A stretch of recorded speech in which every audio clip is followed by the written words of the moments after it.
രണ്ട് വഴി കൂടിയാണ് കൊളസ്ട്രോൾ കുറയാനായിട്ട് സഹായിക്കുന്നത്. അതെങ്ങനെ ശരിക്കും കൊളസ്ട്രോൾ കുറയ്ക്കുന്ന? സോല്യൂബിൾ ഫൈബർ, നമ്മൾ വെള്ളത്തിൽ അലിഞ്ഞു ചേരുന്ന ഫൈബർ അടങ്ങിയിട്ടുള്ള ഭക്ഷണമാണ് കഴിക്കേണ്ടത്. ഞാൻ ഇന്നലെ വെറുതെ പോയി ഒന്ന് കൊളസ്ട്രോൾ ചെക്ക് ചെയ്തു. LDL ഭയങ്കര കൂടുതലാണ്. 100ന്റെ താഴെ നിൽക്കേണ്ടത് 150 മുകളിലാണ് കാണിക്കുന്നത്.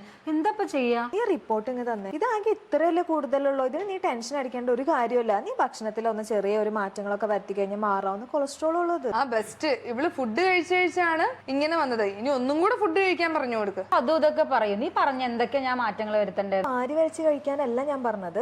നമ്മൾ ഫൈബർ അടങ്ങിയിട്ടുള്ള ഭക്ഷണങ്ങൾ, നാരുകൾ അടങ്ങിയിട്ടുള്ള ഭക്ഷണങ്ങൾ കഴിക്കാനാണ് പറയണത്. സോല്യൂബിൾ ഫൈബർ, നമ്മൾ വെള്ളത്തിൽ അലിഞ്ഞു ചേരുന്ന ഫൈബർ അടങ്ങിയിട്ടുള്ള ഭക്ഷണമാണ് കഴിക്കേണ്ടത്. അതെങ്ങനെ ശരിക്കും കൊളസ്ട്രോൾ കുറയ്ക്കുന്ന? അതായത് നമ്മൾ ഈ സോല്യൂബിൾ ഫൈബർ അടങ്ങിയിട്ടുള്ള ഭക്ഷണം കഴിക്കുമ്പോൾ നമ്മുടെ സ്റ്റൊമക്കിൽ എത്തും. ഇതൊരു ജെല്ലായിട്ട് ഫോം ചെയ്യും. നമ്മൾ കഴിക്കുന്ന ഫുഡിലുള്ള കൊളസ്ട്രോളും അതുപോലെ തന്നെ ബൈൽ ആസിഡിനും ഇത് ട്രാപ്പ് ചെയ്തിട്ട് നമ്മുടെ മലത്തിലൂടെ അത് പുറത്തേക്ക് കളയും. അങ്ങനെ ഇത് എന്ത് ചെയ്യും? നമ്മുടെ ബ്ലഡിൽ കൊളസ്ട്രോൾ കൂടുന്നത് കുറയാനായിട്ട് സഹായിക്കും. അതുപോലെ തന്നെ നമ്മുടെ ലിവറിൽ ബൈൽ ആസിഡ് ഉണ്ടാക്കാനായിട്ട് നമുക്ക് കൊളസ്ട്രോളിന്റെ ആവശ്യമുണ്ട്.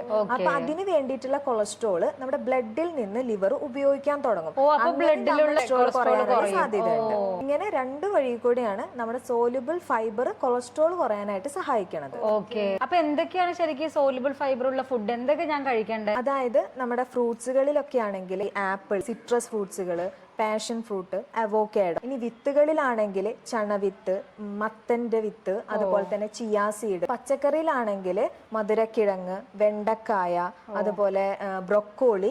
ഈ പറഞ്ഞിട്ടുള്ള ഭക്ഷണങ്ങളിലെല്ലാം സോല്യൂബിൾ ഫൈബർ ധാരാളം അടങ്ങിയിട്ടുണ്ട്. ഈ ഭക്ഷണങ്ങളൊക്കെ നീ കഴിക്കുന്ന ഭക്ഷണങ്ങളിൽ ഒന്ന് ഉൾപ്പെടുത്തി കഴിഞ്ഞിട്ടുണ്ടെങ്കിൽ ഈ കൊളസ്ട്രോൾ ഒക്കെ നമുക്ക് ഈസി ആയിട്ട് കുറയ്ക്കാം. അപ്പം ഞാൻ പച്ചക്കറിയൊക്കെ കഴിക്കാറുണ്ട്. പക്ഷെ നീ പറഞ്ഞ പോലെ ഈ സോല്യൂബിൾ ഫൈബർ കഴിച്ചാൽ ഇത്രയും ഗുണമുണ്ടെന്ന് എനിക്കറിയില്ല. അപ്പൊ നാളെ മുതൽ ഞാൻ ഇനി പച്ചക്കറി വാങ്ങുമ്പോൾ നീ പറഞ്ഞ പോലെ സോല്യൂബിൾ ഫൈബർ ഉള്ളത് തന്നെ വാങ്ങിച്ച് കഴിച്ച് നോക്കാം.